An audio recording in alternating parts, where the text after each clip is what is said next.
හරි පුතේ. එතකොට පුතාලගේ සමතුලිතතාව සම්බන්ධ ගැටලු විසඳීමේදී වැදගත් වන කරුණු සම්බන්ධව කතා කරන්න යද්දී පුතාලට මම මාතෘකාවක් එක්ක ටියුට් එකේ පිටුවක් හිස් පිටුවක් තියලා ඇති. මේ හිස් පිටුව ඔහොම පුතාලා පැන්සලෙන් තීරු දෙකකට වෙන් කරනවා. තීරු දෙකකට වෙන් කරනවා. පළවෙනි තීරුව ඇතුලේ ගොඩක් දේවල් අපි වම් පැත්තේ තීරුවේ ලියන්න යන්නේ. ඒ නිසා ඔබගේ අකුරු ප්‍රමාණය ගැන සහ රූප අඳිද්දී ඊටාම පැහැදිලිව පේන විදියට නමුත් ඉතා විශාල විදියට කරන්න යන්න එපා. හරි? එතකොට මම ලියන්න ඕන සීමාවන් මේ පිටුවේ හැමතිස්සෙම පුතාලට ඉඩ ගැන අදහසක් දෙනවා. මොකද අපි පන්තියේදී නම් ප්‍රොජෙක්ටරේ දාලා මෙන්න මෙතන දියා ගන්න කියලා කිව්වට දැන් මෙතනදී අපිට ඒ වගේ දෙයක් කරන්න බෑ. අපි ප්‍රොජෙක්ටර් එක දාලා මේ වීඩියෝ එක කරන්න ගියාම වීඩියෝ එකේ ක්වොලිටි එක ඩවුන් වෙනවා. හරි? ඒක නිසා අපිට සිද්ධ වෙලා තියෙනවා සියල්ලම අතින් ඇඳලා පෙන්වන්න. ඉතින් අපි කතා කරගෙන යනවා නම් පුතේ මම පළවෙනි බල දෙකක් යටතේ මේක එතකොට මම මේ තීරු දෙක වෙන් කරන්නේ පළවෙනි තීරුව පුතේ බල දෙකක් යටතේ වස්තුවක සමතුලිතතාව පවතින්න නම් බල දෙකක් යටතේ වස්තුව සමතුලිත වෙන්න නම් මොනවද අවශ්‍යතාව දෙවෙනි එක පෙන්වන්න යන්නේ දෙවෙනි තීරුවේ බල තුනක් යටතේ වස්තුවක් සමතුලිත වෙන්න නම් මොන වගේ අවශ්‍යතාවද තියෙන්න ඕන මේකෙන් මාර MCQ තෝගයක් ඔබට විසඳන්න පුළුවන් මෙන්න මේ පොයින්ට් එක උඩට දාගත්තොත් එතකොට මම කිව්වේ මේ වගේ ඒවා හුඟක් දෙවන්තයි කියා ගන්න ගුරුවරු සහ අති බහුතරයක් ගුරුවරු කරන්නේ නැති නමුත් අපි විසින් නිර්මාණය කරලා ඔබට දෙන સિદ્ધාන්ත මෙව්වා. එතකොට මේ අපේ පන්තියට ආවේනිකව ලැබිච්ච විශේෂතාවන් මෙව්වා. ඉතින් මේවා මෙහෙම දීලා මෙව්වගෙන් තමයි අපිට පස්සේ ওই පේපර් එක ආවට පස්සේ පෙන්වන්නේ මෙන්න පේපර් එකේ ආපු ප්‍රශ්නේ මෙන්න අපි ඒකට මෙන්න මේ උගන්වපු දේවල් ටික එන්න මේ ප්‍රශ්නෙම වගේ අපි පන්තියේ කරලා තියෙනවා කියලා ළමයින්ට පෙන්වන්නේ බය නැතුව එහෙම අපිට සිංහනාදයක් කරන්න පුළුවන් වෙලා තියෙන්නේ අපි මේ විදිහට අපේ පන්තිය තුල ආවේනික ගුණ පෙන්වලා තියෙන නිසා පෙන්වගෙන යන නිසා හරි එතකොට පුතාලා ඒකත් උරුවේ තියාගෙන ඉන්න ඕන දැන් අපි පුතේ බල දෙකක් යටතේ වස්තුව සමතුලිතතාව පැවැත්වීමට අවශ්‍යතාවන් කතා කරන්න ගියාම මම මේකේ පොයින්ට් දෙකක් පුතාට පෙන්වන්නයි යන්නේ පුතාගේ ඒකාකාර දණ්ඩක් පුතේ නාදත්තක් උඩ වම් පැත්තට බර වෙන්න තියලා තියෙනවා. නාදත්ත වම් පැත්තට බර වෙන්න තියලා තියෙනවා. මෙතන බල දෙකයින් දරුවෝ තියෙන්නේ. දණ්ඩ මත තියෙන බල දෙකයි. එකක් ප්‍රතික්‍රියාව R මෙයාගේ හරි මැදින් mg බර. ඉතින් ඔබ මේ ටික ලකුණු කරපු ගමම්ම තේරුම් ගන්නවා මේ ලක්ෂ්‍ය වටා මෙයාට දක්ෂිනාවර්ත ගූර්ණයක් ලැබෙන නිසා පුතේ හරි මේ වටා බැලුවොත් R ගෙන් ඉන්නේ දක්ෂිනාවර්ත ගූර්ණය තමයි. නමුත් අපේ පෙරළුම් ලක්ෂ්‍ය දැන් වෙන්නේ මෙතන. මොකද මේකේ ස්පර්ශ වීමෙන් තමයි මේක දිගටම පෙරලෙන්නේ. හරි ඒකෙන්ද අපි පෙරළුම් ලක්ෂ්‍ය වටා ගූර්ණයක් ගත්තොත් උතර පේනවා දක්ෂිනාවර්තව මේක පෙරලෙනවා. එතකොට මේක සමතුලිත නැහැ. සරලව ගත්තොත් අපිට කියන්න පුළුවන් මේක දක්ෂිනාවර්තව පෙරලේ. හරි කන්ඩිෂන් එක. අපි මෙයාගේ හරි මැදින් මේක තිබ්බොත් බලන්න පුතේ R සිරස්ව ඉහළට ඒ රේඛාවෙම සිරස්ව පහළට mg. හරි වැදගත්. ඔබට පේනවා බල දෙක එකම ක්‍රියා රේඛාවක තියෙද්දී මේක සමතුලිතයි.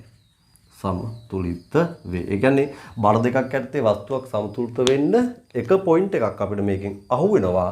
බල දෙකේ ක්‍රියා රේඛා එකම රේඛාවක තියෙන්න ඕන. ඊට පස්සේ අපි තවත් උකට පොයින්ට් කියනවා. ඊට පස්සේ ඒ කියන්නේ ඒකෙන් අපිට ගූර්ණයක් එන්නේ එකම රේඛාවකට આવොත්. මොකද මේක ලක්ෂ්‍ය වටා ගූර්ණයක් එන්නේ. නමුත් ඊට අමතරව සම්ප්‍රයුක්ත බලයක් බිඳුව වෙන්න නම් සම්ප්‍රයුක්ත බලය බිඳුව වෙන්නත් එපා පුතේ. එහෙම වෙන්න නම් R සහ mg විශාලත්වයෙන් සමාන වෙලා දිශාවෙන් ප්‍රතිවිරුද්ධ වෙන්න ඕන. එහෙනම් අපි ඔන්න බල දෙකක් යටතේ වස්තුවක් සමතුලිත වෙන්න අවශ්‍යතාවයෙන් මේක අපි තාම එහෙම කියන්නේ නැතුව තවත් පොඩි පොයින්ට් එකක් දෙනවා. මම මේ වගේ ආනත බල දෙකක් ගැන හිතුවොත් මේ වගේ ආනතයි ඒක රේ කියන්නේ. හරි එතකොට ඔයාගේ ආනත බල දෙක ගත්තාම මේකේ පුතේ ඔබට සංරචක වලට කැඩුවොත් ඔබගේ සිරස් සංරචකය Q ගෙන් සංරචකයක් එනවනේ. ඒක කැපිලා යන්න සිරස්ව ඉහළට සංරචකය කැපෙන්න පහට සංරචකයක් නැහැ. ඒ නිසා මෙන්න මේ සිස්ටම් එකේ අනිවාර්යයෙන්ම Fy හරි මෙයාගේ සිරස් සංරචකය Fy බිඳුවට වඩා වැඩි වේ. හරි අපිට නමුත් මේකේ මෙහෙම වෙන්න පුළුවන් මේ Q කියන එක P-ට වඩා ලොකු බලයක් නා. Q කියන එක P-ට වඩා ලොකුයි නම් මෙයාගේ තිරස් සංරචකය Q ගෙන් එනවනේ තිරස් සංරචකයක්. ආන් ඒක P-ට සමාන වෙන්න chance එකක් තියෙනවා. එතකොට ඒක සමාන වෙනව නෙවෙයි chance එකක් තියෙනවා. එතකොට තිරස් සංරචකය සමාන වෙන්න chance එකක් තිබ්බට අනිවාර්යයෙන්ම සිරස් සංරචකයක් පවතින නිසා තාමත් සම්ප්‍රයුක්ත බලයක් තියෙනවා. ඒ නිසා මේ බල දෙක යටතේ එහෙවත් මේ ආනත බල දෙක යටතේ කවදාවත් මේ වස්තුව සමතුලිත වෙන්නේ නෑමයි. හරි. එතකොට මෙයාට සම්ප්‍රයුක්ත බලයක් අනිවාර්යයෙන්ම සිරස ඔස්සේවත් පවතිනවාමයි. පැහැදිලිද පුතේ? ඔව්. හරි. එහෙනම් නිගමනය තමයි ආනත බල දෙකක් යටතේ වස්තුවක් ආනත බල දෙකක් යටතේ වස්තුවක් කවමදාවත් සමතුලිතව පවතින්නට බෑමයි. තේරුම් ගන්න තමයි පුතාලා ටික. හරි. එතකොට ඔය ටික තේරුම් ගත්තා නම් ඔබට ඒක ඉතින් හරි සරලව කියන්න පුළුවන් මේ දෙකේ සම්ප්‍රයුක්තය අනිවාර්ය සම්ප්‍රයුක්තයක් පවතිනවා. ඒක ඉතින් ඔබට බල සමාන්තරස්යක් ඇඳලානේ මෙන්න මේ වගේ මේක දිගේ තියෙන්නේ කියලා තහවුරු කරන්න පුළුවන් දිශාවත් එක්කම. ඉතින් අපිට ඔය ටික උඩට ගත්තාම මොකද්ද නිගමනේ? හරියටම හරි බල දෙකක් යටතේ වස්තුව සමතුලිත වෙන්න මේ බල දෙක ක්‍රියාරේඛාව එකම වෙන්න ඕන. ක්‍රියාරේඛාව එකම වෙන්න ඕන. ආනත වෙන්න බෑ. ඒතකොට එකම ක්‍රියාරේඛාව වෙනවා කියන අදහස ඒකයි. ඔන්න පොයින්ට් දෙකෙම පෙන්නලා තියෙනවා ඒක. ඊට අමතරව බල දෙක විශාලත්වයෙන් සමාන වෙලා දිශාවෙන් ප්‍රතිවිරුද්ධ වෙන්න ඕන. හරිද පුතේ? හරි. එහෙනම් අපි ඔන්න ඔය කන්ඩිෂන් ටික දාගන්න යන්නේ. ඔයාගේ මේ ටික දාද්දි මේ පිටුවේ මෙන්න මේ වගේ ප්‍රමාණයක් අරගෙන තමයි අපි මේ විස්තර ලියන්නේ. ඔබ මුලින්ම පළවෙනි මාතෘකාව දානවා බල දෙකක් යටතේ වස්තුක සමතුලිතතාව පැවතීමේ අවශ්‍යතාවය. මෙතන ලියාගත්තා. ලියාගෙන point 1 point 2 විදියට ගන්න. point 1 එකේ ලියන්න දෙයක් නැහැ. මේක දාගන්න සමතුලිත වේ මේක දක්ෂිනාවර්තව පෙරළේ. දක්ෂිනාවර්තව පෙරළේ. ඒතකොට ඒක දෙක ඔබට මෙතනම මෙහෙම ඇඳලා පෙන්න ගන්න. හරි. point 2 අඳිද්දි දකුණු පැත්තෙන් දෙයක් ලියන්න තියෙනවා. අවසානට මෙතන පොඩි සාරාංශයක් විදිහට point 3ක් ලියන්න තියෙනවා. හරි. ඒකත් ඔලි තියන්න තමයි ඔබ point 2 එක ඇඳගන්නේ. හරි. එහෙනම් point 2 ඇඳලා වීඩියෝ එක නවත්තලා අඳින්න. ඇඳලා ඉවරයි කියලා හිතාරම මම ඔයාලට නෝට් එක දෙනවා. එහෙනම් point 2 ඉස්සරහින් පුතාලා ලියන්න යන්න මෙහෙම. ආනත බල දෙකක සිරස් සංරචකය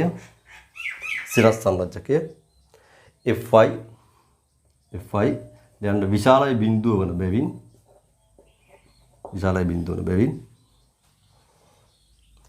ආනත බල දෙකක් යටතේ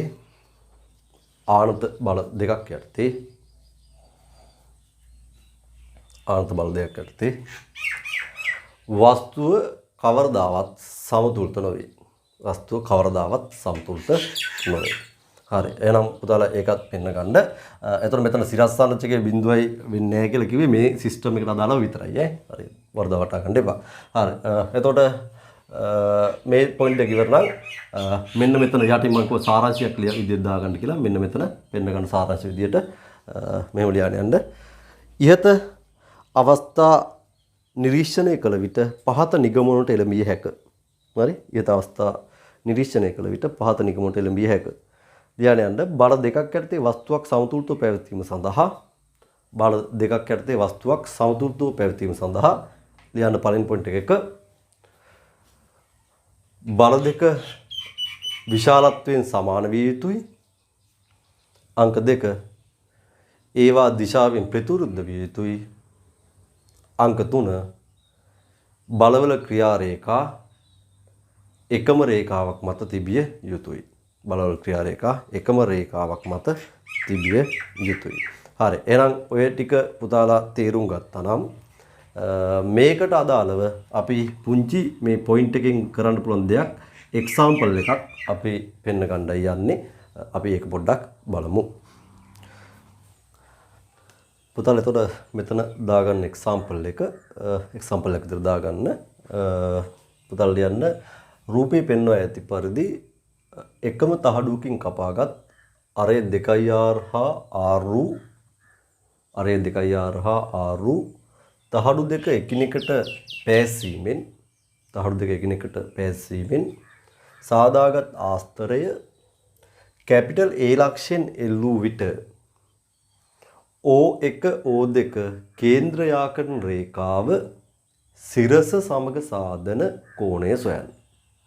එතකොට පුතාගේ එල්ලුවට පස්සේ පිහිටු මම මේ පෙන්වලා තියෙන මේකට කලින් ඔගේ ගැටලුවට අර රූපය අඳිලා දෙන්නේ මේක තමයි ඔයාලට ගැටලු දෙන්නේ. මේ තමයි ඔයාගේ ගැටලුවේ එන රූපය. හරි. පුතාලා මුකුත් ලියන්න යන්න එපා. මම පොඩි විස්තර කිරීමක් කරලා ඉන්නම්. පුතාලා මුලින්ම තේරුම් ගන්න ඕන මේ වගේ තැනක මෙයාගේ ගුරුත්ව කේන්ද්‍රය පුතේ බරින් වැඩි මේක 2r නම් හරි මැද මේ හරිය නම් ඔයාගේ බරින් වැඩි ප්‍රදේශයට කිට්ටුවෙන් මේ හරිය තැනක ගුරුත්ව කේන්ද්‍රය ඉදී. O1 G විදිහට. එතකොට ඔබ වැදගත්ම දේ තේරුම් ගන්න ඕන මෙතනින් එල්ලනවා නම් A ලක්ෂයෙන් මත තමයි තන්තුවේ ආතතිය තියෙන්නේ. ගුරුත්ව කේන්ද්‍රය මත තමයි මෙයාගේ බර ක්‍රියාත්මක වෙන්නේ. එතකොට මෙන්න මේ දෙන්න යා කරොත් එල්ලුවට පස්සේ AG රේඛාව සිරස් වෙන්න ඕන. තේරුම් ගත්තද? ඒ ලක්ෂයෙන් මේක එල්ලපු දාට AG රේඛාව සිරස වෙන්න ඕන. මේක තමයි සිරස. ඇයි ඔයාගේ G ගෙන් ක්‍රියා කරන mg බර සිරස් බලයක් විදිහට මේ රේඛාව දිගේ හිටින්න ඕන. ඒ වගේ තන්තුවක් දාලා එල්ලුවාම එන ආතතිය මේ රේඛාව දිගේ එන්න ඕන. ඒ කියන්නේ ඔබට මෙන්න මේ ආතතියයි mg එකම රේඛාවකට එකම සිරස් රේඛාවකට ඇවිල්ලා මේක සිරස් වෙච්ච දාට තමයි සමතුලිතතාව ඇති වෙන්නේ. එහෙනම් ඔබට මේ රූපයෙන් පෙන්වන්නේ ඒම සිරස් වෙන විදිහට මෙන්න ගුරුත්ව කේන්ද්‍රය මේ පද්ධතිය සමතුලිත වෙච්ච අවස්ථාවක්. හරි? නමුත් ඔබට මේ රූපේ අඳින්නේ නැතිවම හිතන්න පුළුවන් AG කියන්නේ සිරසයි කියලා. මෙතනදී හිතන්න පුළුවන්. මොකද ළමයි හරිය දුර්වලයි මේ රූපේ අඳගන්න. ගැටලුවක් හදද්දී ඔබ එල්ලුම් ලක්ෂයයි මත තියාගන්න ගුරුත්ව කේන්ද්‍රයයි එකම සිරස් රේඛාවක එල්ලුම් ලක්ෂය ගුරුත්ව කේන්ද්‍රය යා කරන රේඛාව එකම සිරස් රේඛාවකට පැමිණලා තමයි සමතුලිත වෙන්නේ. හේතුව බල දෙකයි තියෙන පද්ධතියේ බල දෙකේ තියරිය ඒගොල්ලන්ගේ ක්‍රියා රේඛාව එකම රේඛාවකට වැටෙන්න ඕන. සහ වැදගත්ම දේ mg කියන බලය තියෙනවා නම් mg බලය සදාකාලික සිරස් නිසා එහෙනම් මේ ක්‍රියා රේඛාව බල දෙක ක්‍රියා කරන රේඛාව සිරස වෙන්න ඕන. දැන් ඔයගෙන් අහන්නේ O1 O2 සිරස සමග සාධන කෝණය θ. ඔබට උන්නම් මෙතනදී මෙන්න O1 O2 රේඛාව මෙන්න සිරස ඔබට මෙතනින් ඕක θ කියලා අඳුරගන්න තිබ්බා. හරි. එතකොට ඒක පුතාලා තේරුම් අරගෙන ඇති කියලා මම හිතනවා. ඉතින් θ හොයන්න හරි ලේසි. ඔබට මේ ඍජු කෝණී ත්‍රිකෝණයක් තියෙන්නේ. ඔබට θ කෝණයට අනුව මේක සම්මුඛ පාදය මේක බද්ධ පාදය මෙතනින් ඔබ බලලා ලිව්වත් පුතේ මේ තියෙන සම්මුඛ පාදය මේ තියෙන බද්ධ පාදය හරි එතකොට අපිට ලියන්න පුළුවන් රූප සටහනට අනුව අපිට tan θ ලියන්න පුළුවන් සම්මුඛ පාදය O1A බෙදීම මේක O1G O1A කියන්නේ පුතේ R O1G ඔබ මේකට අදාළ ගාණක් හදලා තියෙනවා ඉතින් ඔබට මේ වගේ ආස්තරයක එක කේන්ද්‍රයක ඉඳන් ගුරුත්ව කේන්ද්‍රයට දුර හොයාගන්න ඔබට මේ ගාන හදලා තියෙනවා. ඉතින් ඔබට මේක ස්කන්ධ විදිහට අංශු දාගෙන, ඒතර අර R වෙච්ච අංශුව m කියලා ගත්තොත්, අර 2i R වෙච්ච තහඩුවේ අංශුව 4i m කියලා ඊවට වර්ගඵලයක් හදලා ලියන්න වෙන්නේ. ඒතර 4i m ට m ඒ කියන්නේ 4ට 1 අනුපාතයට බෙදන්න වෙයි වලට 4ට 1 අනුපාතයට බෙදුවාම පුතාලට එයි 5න් එකක් කාගෙන්ද 3i R ගෙන්. මෙන්න මේක ඔබට නිකන් එයි 4ට 1 අනුපාතයට හො අඩු දුර එන්න ඕන මේ පැත්තටනේ. හරි. එහෙනම් ඔබට 5න් එකක් කාගෙන්ද 3i R ගෙන්. O1G. ඔබ හදලා බලන්න. ওই විදිහට මේක ගුරුත්ව කේන්ද්‍ර තියරි වලින් හොයාගෙන ආදේශ කරලා පුතාලට tan θ හොයන්න පුළුවන්. දැන් R කැපිලා මේ බෙදීම් පහ උඩට එද්දි 5 බෙදීම 3යි කියලා tan θ ඇවිත් ඔයාලට θ කෝණයට උත්තරයක් අරන් දෙයි. තේරුණාද? හරි. එතකොට බලන්න මම කරපු දේ අඳුරගත්තා පළවෙනි දේ එල්ලුම් ලක්ෂයයි ගුරුත්ව කේන්ද්‍රය යා කරන රේඛාව සමතුලිත වෙද්දී මේක එල්ලුවට පස්සේ මේ වගේ තැනකදී සිරස විදියට පවතින්න ඕන. එතකොට එල්ලන්නේ නැතුව හිතනවා නම් මෙතනින් ඔබ මේ දෙක යා කරන රේඛාව සිරස කියලා තේරුම් ගන්න. ඔබගේ තව රේඛාවක් එක්ක හදන කෝණය අහලා තියෙනවා නම් ඔබට ඍජු කෝණී ත්‍රිකෝණයක් මෙතන හම්බෙලා තියෙනවා සිස්ටම් එකේ tan අනුපාතය ලියනවා සම්මුඛ පාදෙ බෙදීම බද්ධ පාදේ සම්මුඛ පාදේ කියන්නේ O1A එයාගේ අතරම අරය සොරි පුතේ මෙතන R ද 2i R ද O1A කියන්නේ මේක හරිය 2i R නේ ලොකු එක් කියනවානේ මෙතන 2i R එන්න ඕන හරි එතකොට O1G කියන්නේ වගේ ලොකු එක් කනගෙන නම් ගුරුත්ව කේන්ද්‍රයට දුර ඉතින් මේක අංශු විදිහට හිතුවොත් අර R වෙච්ච තහඩුවේ අංශුව m නම් අර 2i R වෙච්ච තහඩුව 4i m වෙනවා අනුපාතය 4ට 1යි එතකොට 4ට 1 අනුපාතයට බෙදුවොත් 5න් එකක් 3i R ගෙන් ඔයාගේ O1G වෙන්න ඕන ඔබ ඒක දන්නවා ගුරුත්ව කේන්ද්‍ර සිද්ධාන්ත විදිහට හදන්න මේක හදලා තියෙන ගානක් ඒක ඔබ කරලා බලන්න. ඒතර O1G ට දාන්න පුළුවන් 5න් එකක් 3i R කියලා. ඉතින් ඔයාලට සුළු කරාම මෙතන මේ දෙකත් මෙතන එකතු වෙන්න ඕන. එතකොට ඔයාලට මේක 10 බෙදීම 3ක් වගේ උත්තරයක් එයි සුළු කරාම 8R කැපිලා මේ බෙදීමේ පහ ගුණ කිරීමක් කියලා උඩට යන නිසා 5 2 10 බෙදීම 3යි කියලා එයි. ඒකේ tan ඉන්වර්ස් බලලා ඔබට උත්තරයක් ගන්න පුළුවන් වෙයි. හරි එහෙනම් පුතාලා ඒකත් තේරුම් ගත්තා නම් ඒක මෙතනට තුරු දාලා නිකන් රූප සටහන අනුව කියලා මේක ලියලා පෙන්නන්න මට මේ වගේ එකක් කරන්නේ කොහොමද කියන එක අදහස් එන්න ඕන. යටින් තරුවක් දාලා ලියන්න. මෙහිදී එල්ලුම් ලක්ෂය හා ගුරුත්ව කේන්ද්‍රය කැපිටල් G යා කරන රේඛාව සිරස්ව පවතිනසේ පද්ධතිය සමතුලිත වේ. වරන් ඇතුළේ යන්න G ගුරුත්ව කේන්ද්‍රයෙන් ක්‍රියා කරන mg බලය සෑම විටම සිරස් බලයක් වන බැවින් G ගුරුත්ව කේන්ද්‍රයෙන් ක්‍රියා කරන mg බලය සෑම විටම සිරස් බලයක් වන බැවින්. හරි. එහෙනම් පුතාලා මේ ටික පෙන්න ගත්තා නම් කතන්දරේ පැහැදිලි. බල තුනක් යටතේ වස්තුක සමතුලිතතාවයට තියෙන්න ඕන අවශ්‍යතාවයන් ගැන තමයි දැන් අපි කතා කරන්න යන්නේ. ඔයගේ පිටුවේ දෙවෙනි තීරුව පුතේ. දෙවෙනි තීරුව. ඒකෙත් ඔබට කොටස් දෙකකට මේ තීරුවේ මම කාරණාවන් උගන්වනවා, පොයින්ට්ස් කිහිපයක් දෙනවා. එතකොට පළවෙනි පොයින්ට් එක මේ දෙන්න යන්නේ මේ වගේ තැනක පුතා ඔයා මෙතන මේ දණ්ඩ ඒකාකාර දණ්ඩක් කියලා නැහැ. ඔබ මේ දණ්ඩ මේ අපි මේකට කියනවා මොකක් හරි අර්ධ ගෝලාකාර පාත්‍රයක් කියලා හිතන්නකෝ. පාත්‍රය ඇතුළට දණ්ඩක් දාලා දණ්ඩ සමතුලිතව තියෙනවා. පාත්‍රය කියන්නේ ස්වාමින් වහන්සේලා දන්වල දන්නේ. නොසන්ඩාල වැඩක් තමයි. නැත්නම් පාත්‍රයට දඩු දාන්නේ මොකද නේද? කොහමද දාලා දැන් සමතුලිතව තියෙනවා. එතකොට මේක අර්ධ ගෝලාකාර පාත්‍රයක් නම් මෙයාගේ කේන්ද්‍රය පුතේ මේ යාකන රේඛාවේ හරි මැද තියෙන්න ඕන. එතකොට ප්‍රතික්‍රියාවන් අපි දන්නවා මේ පාත්‍රයේ පෘෂ්ඨයට ලම්බක නිසා වාගේ මේ ප්‍රතික්‍රියාවන් ඕ කේන්ද්‍රය හරහා යාගේ ක්‍රියා රේඛාවන් ගමන් කරන විදිහට තමයි සකස් වෙන්නේ. R1 R2 ප්‍රතික්‍රියාවන්. හරි නේද පුතේ? මොකද මේ පෘෂ්ඨයට ලම්බක නම් අරයක් දිගේ තමයි ප්‍රතික්‍රියාව පවතින්නට ඕන. දැන් අපේ කතාව හරි ලස්සනට අරන් ගියොත් දැන් දණ්ඩ සමතුලිත නම් දණ්ඩේ සමතුලිතතාව සලකලා පුතාලා මේ ඕලක්ෂයෙන් ගූර්ණ ගත්තොත් දැනටම මේ බල දෙක ඕලක්ෂය හරහා යන නිසා ඒ බල දෙකෙන් ගූර්ණ ඇති වෙන්නේ නැහැ. මෙතන හරි වැදගත් පොයින්ට් එකකුත් කතා කරා. ගූර්ණ අපි මෙච්චර කල් වස්තුව මත ලක්ෂයක දිනී ගත්තේ. අපිට ඕන නම් වස්තුවෙන් පිට ලක්ෂයකින්වත් ගූර්ණ ගන්න පුළුවන්. කිසි වැරද්දක් නැහැ. වස්තුවෙන් පිට ලක්ෂයක ඉඳන් ගූර්ණ ගත්තත් වස්තුව සමතුලිත නම් අපිට එයාගේ සම්ප්‍රයුක්ත ගූර්ණය බිඳුවක් වෙන්න ඕන. පැහැදිලිද පුතේ? හරි. ඉතින් පුතාලා මෙන්න මේ ලක්ෂයෙන් ගූර්ණ අරන් බැලුවාම දරුවෝ ඔයාගේ මේ බල දෙක දැනටමත් ගූර්ණයක් දෙන්නේ නැතිනම් අන්න පුතේ තුන්වෙනි බලය එයාගේ ක්‍රියා රේඛාව අනිවාර්යෙන් ඕහරහා ගියේ නැත්තම් මොකද වෙන්නේ? ඔබ හිතන්න මෙයාගේ බර mg ඔය ASCII අපි ලකුණු කරනවා මෙහෙම. එතකොට ඔබට ඕලක්ෂයේ ඉඳන් mg බලයට දුරක් තියෙනවා. එතකොට මේ ප්‍රතික්‍රියා දෙකෙන් ගූර්ණයක් ඇති නොකලත් ඕවට මෙයාගෙන් ගූර්ණයක් ඇතිවන නිසා අන්න හරි. මොකද වෙන්නේ? මේ පද්ධතියේ දණ්ඩ සමතුලිත නැති වෙනවා. එහෙනම් මේ දණ්ඩ පුතේ සමතුලිත වෙලා පවතින්නේම තුන්වෙනි බලයත්. ඒ කියන්නේ mg බලයත් අන්න එයාගේ ක්‍රියා රේඛාවත් ඕලක්ෂයෙන් යන විදිහටයි. එහෙනම් අපි කියනවා බල තුනක් යටතේ ආනත බල තුනක් යටතේ. හොඳේ? ආනත බල තුනක් යටතේ වස්තුව සමතුලිත වෙනවා නම් පුතේ අනිවාර්යෙන් ඒ බල තුනේ ක්‍රියා රේඛා එකම ලක්ෂයකදී හම්බ වෙන්න ඕන. අනිවාර්යෙන් මේක වෙන්න ඕන.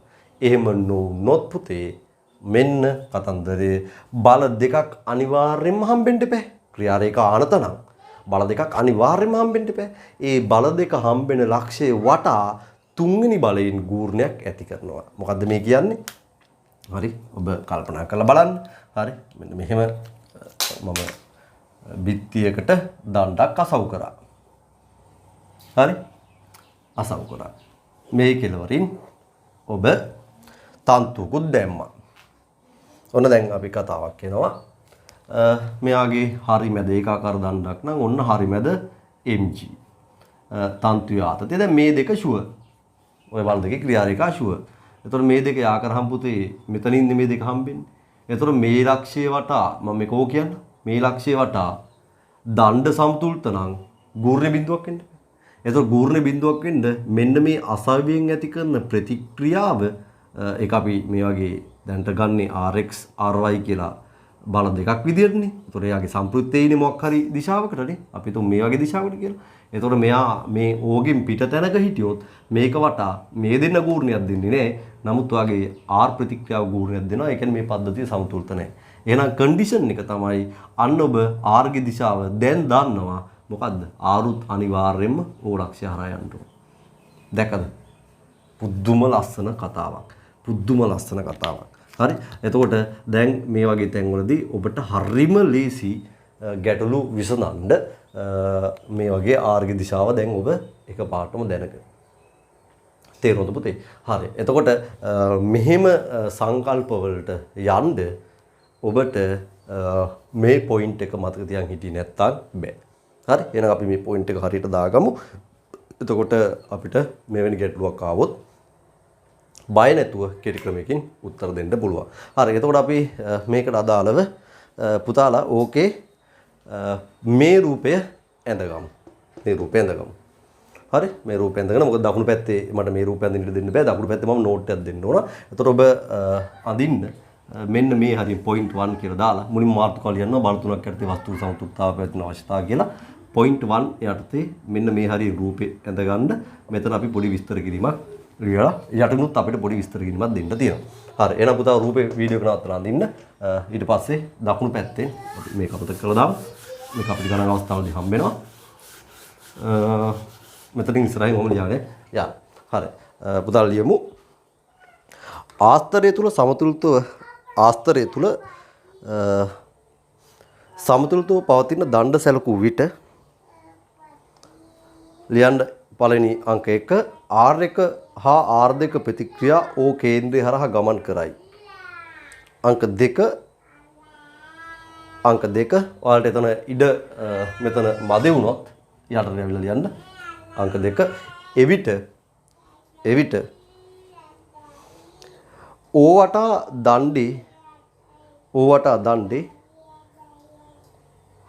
බල පද්ධතියේ ගූර්ණීය ශුන්‍ය වීමට නම් mg හි ක්‍රියා රේඛාවද O හරහා ගමන් කළ යුතුයි. mg හි ක්‍රියා රේඛාවද O හරහා ගමන් කළ යුතුයි. හරි. දැන් රතු පෑනෙන් තරුවක් දාලා යටින් ලියා ගන්න. රතු පෑනෙන් මේ පොයින්ට් එක තරුවක් දාලා ලියා ගන්න. එනම් බල තුනක් යටතේ වස්තුවක් සමතුලිත වීමට එනම් බල තුනක් යටතේ නැත්නම් ආනත බල තුනක් යටතේ කියලා ගොත වඩා හොඳයි. එනම් ආනත බල තුනක් යටතේ වස්තුවක් සමතුලිත වීමට එම බල තුනේ ක්‍රියා රේඛා එකම ලක්ෂයකදී හමු විය යුතුයි. එම බල තුනේ ක්‍රියා රේඛා එකම ලක්ෂයකදී හමු විය යුතුයි. හරි. එහෙනම් පුතාලට ඔන්න ඔය කිව්ව කාරණාව ඔළුවේ තියෙනවා නම් පිටුවේ මේ අර්ධය ඉවරයි. අපි මෙතනට අදාළව මොනවද සටහන් කරන්න කියලා චුට්ටක් බලමු. බල තුනක් යටතේ වස්තුවක සමතුලිතතාව ගැන හිතද්දි පුතේ ඔබ ඔළුවේ තියන් ඉන්නට ඕන දෙවෙනි පොයින්ට් එක. මේකත් මාරම වටින පොයින්ට් එකක්. MCQ ප්‍රශ්න විසඳන්න උත්ත පොයින්ට් එකක්. හරි. ඔබ මේ කොටස තමයි ඒක ඉදිරිපත් කරන්න යන්නේ point 2. හරි. එතකොට point 2 එකේ මම පුතාගේ පෙන්වන්න යන්නේ පුතේ ආනත බල තුනක් තියෙනවා. එකම ලක්ෂයකදී ක්‍රියා කරන බල තුනක්.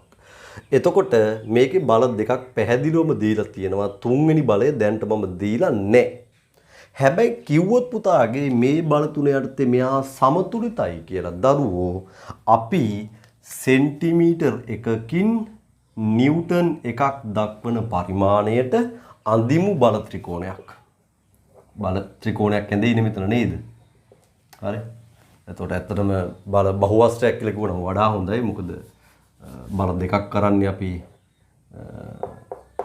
බල ත්‍රිකෝණය ඇඳලා සම්ප්‍රයුක්තයේ තුන්වෙනි පාදයෙන් ගන්න. හරි. බල බහුවස්ත්‍රයක් අදිමුකෝ අපි. බල තුනක් තියෙනවනේ මෙතන. හරි. එතකොට 5 නිව්ටන්ට අදාළව සෙන්ටිමීටර් 5ක රේඛාවක් ওই පැත්තට ඇඳලා මම ඒක AB කියලා ගන්න. 5 නිව්ටන් මේකෙන් පෙන්නන්න. උදාර සෙන්ටිමීටර් 5ක රේඛාවක් අඳින්න වෙයි. 60ක් නේද මැනලා ඔන්න ඔය දිශාන තියෙන නිව්ටන් 4ක පෙන්නුවාම මෙන්න මෙයා හරි. දැන් පුතේ තුන්වෙනි බලය මග නවතින්න ඕනද මෙයා සමතුලිත වෙන්න නම් නැත්නම් මේක ඇවිල්ලා සම්පූර්ණම බහුවස්ත්‍රය සම්පූර්ණ කරන්න ඕනද?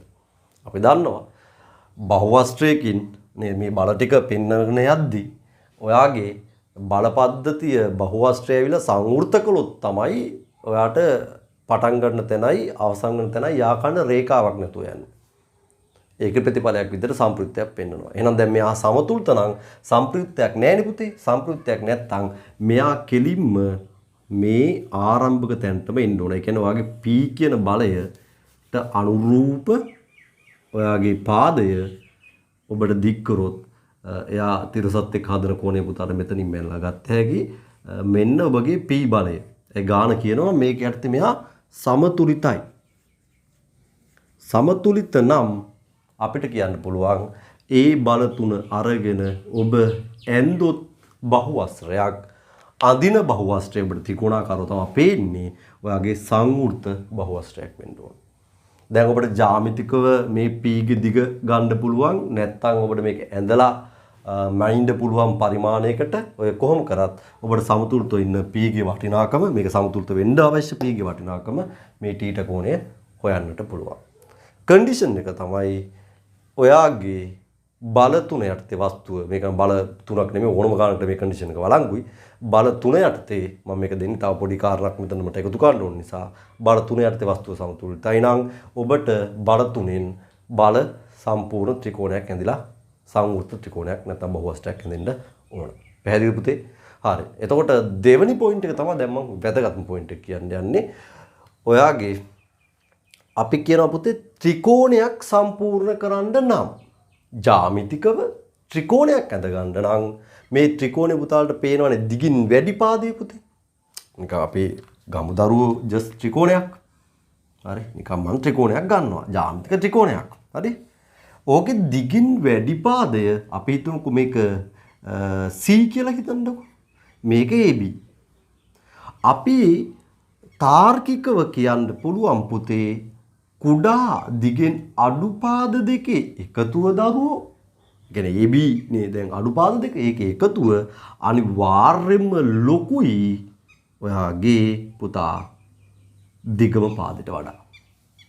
ජ්‍යාමිතික ත්‍රිකෝණයක දකින්න පුළුවන් ප්‍රධානම ලක්ෂණයක් තමයි ඔයාගේ කුඩා පාද දෙකේ එකතුව සෑම විටම එයාගේ විශාල පාදයට වඩා දිගින් වැඩි වෙන්න ඕන. හරිනේ පුතේ මේ කතාව. දැන් හිතන්නකෝ මේ කුඩා පාද දෙකේ එකතුව මෙහාට වඩා දිගින් අඩුයි කියන්නේ ඔබට නේ ඔබ අපි මේ ලක්ෂණ නම් මේ පැත්තට පෙන්නමු ඔච්චරයි තියෙන්නේ.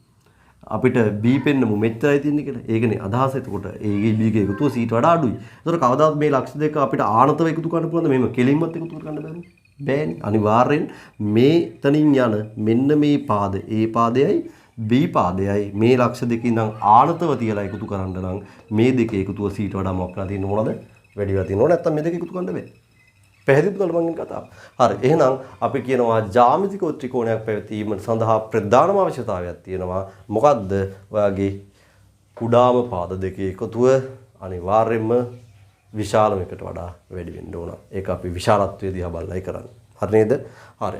දැන් ඔබට මේ පොයින්ට් එක ගන්න බැයිද? බල තුනක් යටතේ වස්තුවක් සමතුලිත වෙන්න පුළුවන්ද බැයිද කියලා තර්ක කරගන්න. පුළුවන් නේ දරුවෝ. මෙන්න මොකද්ද මම මේ කියන්න යන්නේ කියලා උන්ට බලාගන්න.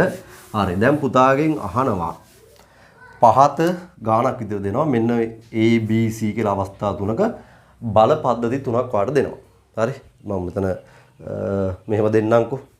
කොහොමද දෙන්න පුළුවන්? හරි. 10යි නිව්ටන්, 3යි නිව්ටන්, 5යි නිව්ටන්. තව බලයක් දෙනවා 10යි නිව්ටන්, 5යි නිව්ටන්, 7යි නිව්ටන්. තව බලයක් දෙනවා 10යි නිව්ටන්, 5යි නිව්ටන්, 5යි නිව්ටන්.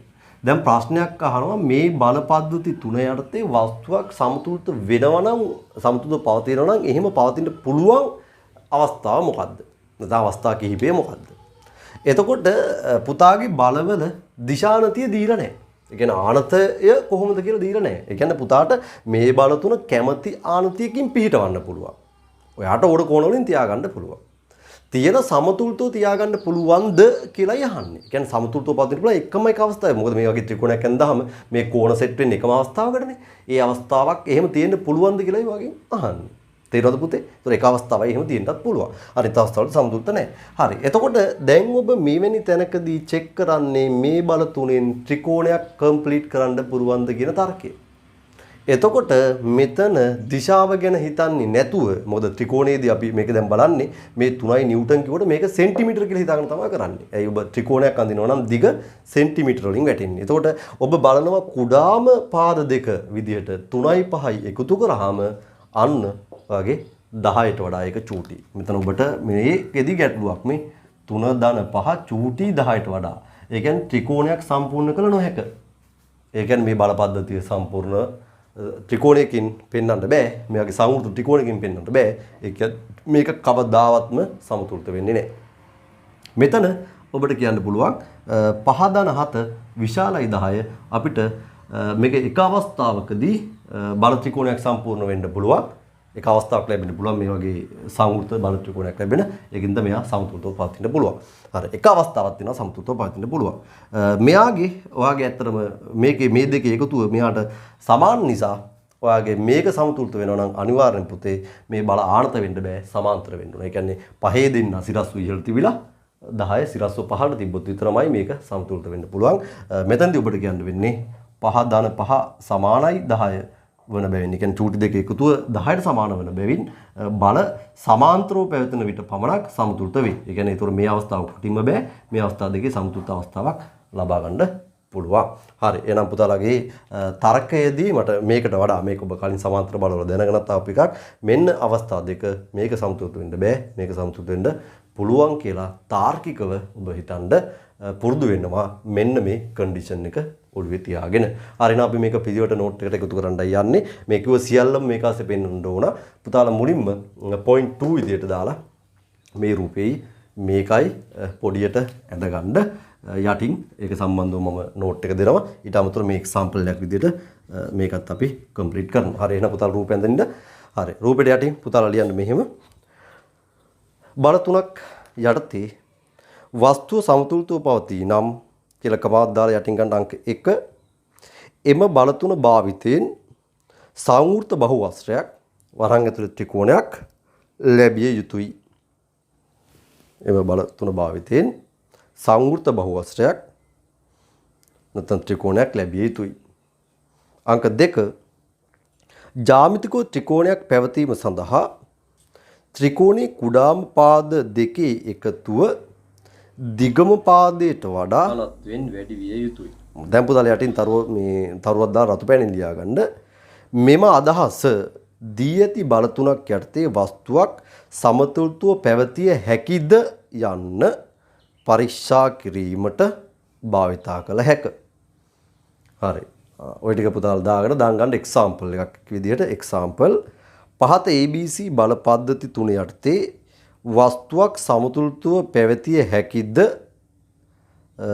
නොහැකිද යන්න තෝරන්න. සමතුලිතව පැවතිය හැකිද නොහැකිද යන්න තෝරන්න කියලා පුතා ABC කියලා ඈඩ් කරලා ලියන්න. මේ පැත්තෙන් අපි හැක නොහැකි භාවය ලියාගමු. හරි. එතකොට 10යි නිව්ටන් 3යි නිව්ටන් 5යි නිව්ටන් ඊතලයක් ගහලා ලියන්න 3-5ට වඩා 10 විශාලයි. ලියන්න බල ත්‍රිකෝණයේ සංවෘත නොවේ.